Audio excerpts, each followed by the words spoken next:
Welcome to சூரிய Krishna maths.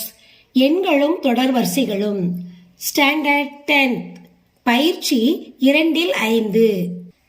பயிற்சி 2-5ல் 11ஆம் சம் பார்க்க போறோம். இப்ப 11ஆம் சம் வாசிக்கிறேன், கவனிங்க.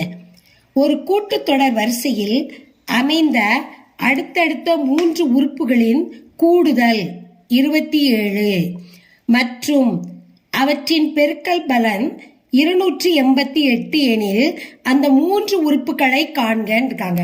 இங்க என்ன கொடுத்துருக்காங்க? 3 உறுப்புகளினுடைய கூடுதல் கொடுத்துருக்காங்க. அந்த உறுப்பை தான் நம்ம கேட்டிருக்காங்க. பெருக்கல் பலனும் கொடுத்துருக்காங்க. இப்ப அந்த உறுப்பை நம்ம கண்டுபிடிக்க போறோம். அடுத்தடுத்த 3 உறுப்புகள் கேட்டிருக்காங்க. ஆனா உறுப்புகளின் கூடுதல் கொடுத்துருக்காங்க. கூடுதல் கொடுத்து அடுத்த 3 உறுப்புகள் கேட்டாங்கன்னா அதுக்கு ஃபார்முலா வந்து a - d, a plus D.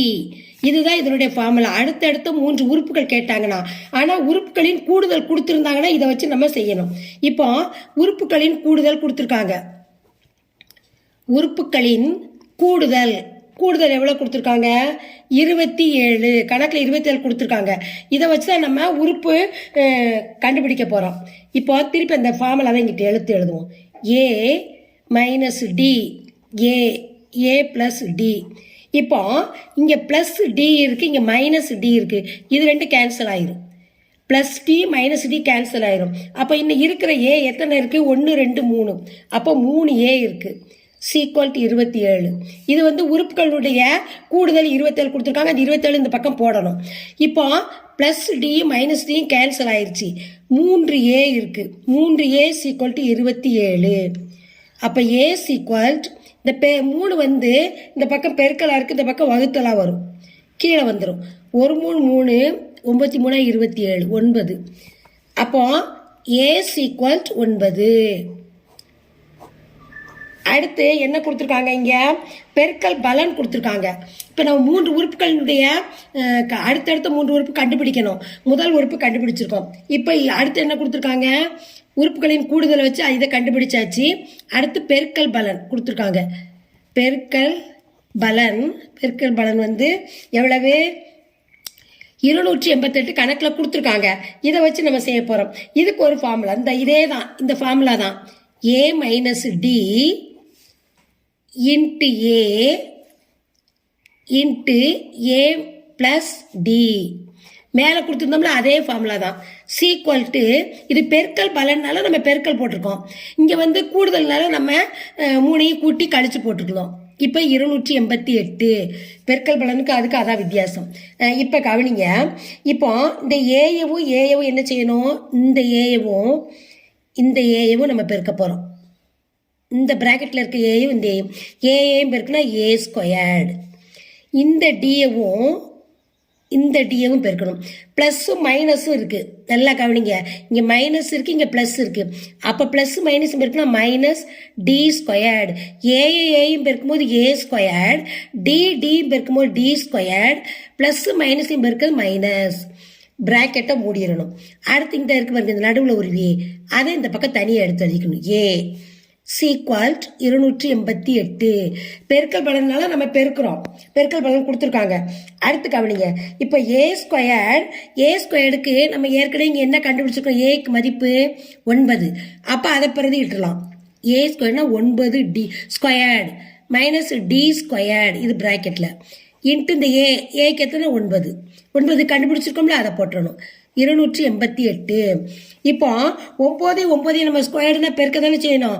9 81 minus d squared into 9 equal 288. இப்போ இந்த 81 வந்து இங்கே வச்சுக்கிடணும். இந்த மைனஸ் டி ஸ்கொயர்டு, இந்த பெருக்கல்ல உள்ள 9 வந்து இந்த வலது பக்கம் போகும்பொழுது பையில போய் வகுத்தல், பெருக்கலா இருக்கிறது வகுத்தல் போயிடும். இப்போ இதை வகுக்கிறோம். ஓரம் போதா 9, 3 27, மீறி 1 18. 18க்கும் போது ஓரம் போதா 9, ஈரம் போதா 18. அப்போ 9 வந்து 288க்கு 32 தடவை போகுது. 32ஆல 9 288ஆல வகுத்தா 32 ஆன்சர். அப்ப 81 மைனஸ் டி ஸ்கொயர் 32. இப்ப இந்த 81 வந்து இங்க பிளஸ்ஸா இருக்குது. இந்த பக்கம் வரும்பொழுது மைனஸா வரும். Minus d squared 32 minus 81. இங்கே ப்ளஸ்ஸாக இருக்குது, அதனால இங்கே மைனஸாக வரும். ப்ளஸ் மைனஸ்னால் என்ன செய்வோம், நம்ம கழிப்போம். கழிச்சிட்டு பெரிய நம்பருக்குள்ளே இடதுக்குரிய பங்கு போடணும். இப்போ 1ல் 2 போனால் என்ன செய்யணும், 11ல் 2 போச்சுன்னா 9, 7ல் 3 போச்சுன்னா 4. அப்போ 81ல் 32 கழிச்சா என்னது 49. ஆனால் மைனஸ் போடணும். பெரிய நம்பருக்கு இடது பக்கம் குறி minus. Minus d squared minus 49. இப்போ கவனிங்க, இங்கே இப்போ minus d squared equal to minus 49. நல்லா கவனிங்க, இந்த மைனஸ் கேன்சல் ஆயிரும். டி ஸ்கொயர்டுக்கு 49னா டிக்கு என்னது 7. 7 49 தானே, அதான் 7 தான் ஆன்சர். இப்போ டிங்கிறது என்ன அர்த்தம், பொது வித்தியாசம். முதல்ல நம்ம என்ன கண்டுபிடிச்சோம், வித்தியாசம், பொது வித்தியாசம். D equal to 7. இப்போ முதல் உறுப்பு ஏ கண்டுபிடிச்சாச்சு, டி 7 கண்டுபிடிச்சாச்சு. இப்போ நம்ம தீர்வு எழுத போகிறோம். தீர்வு இந்த கணக்கில் என்ன கேட்டிருந்தாங்க, அடுத்தடுத்த 3 உறுப்பு கேட்டிருக்காங்க, அதான் நம்ம இப்போ எழுத போகிறோம். அடுத்தடுத்த